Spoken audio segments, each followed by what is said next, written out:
Hi guys, welcome back to our YouTube channel. So in this video tutorial, I'll be showing you the Messenger video call camera settings. So the first thing that you need to do is to head on to your Messenger application and then click on the three horizontal lines at the top left corner of your screen.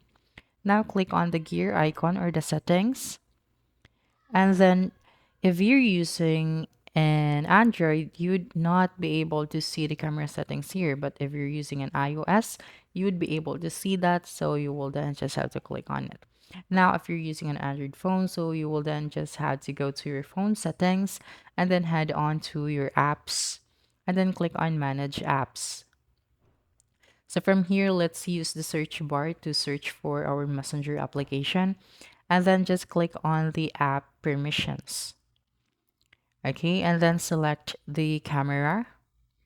And then here, if you're having trouble that you cannot access or use your camera during a video call, it is because you did not allow to use the camera for this application. So you will then just have to click on the allow.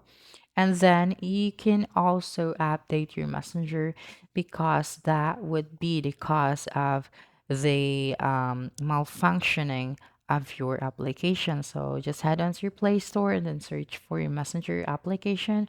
And if you need to update, you would be able to see the update option. So just click on it. And then right after that, you'd be able to fix your problem. Okay, so that's it. Don't forget to subscribe to our YouTube channel for more video tutorials in the future. Bye bye.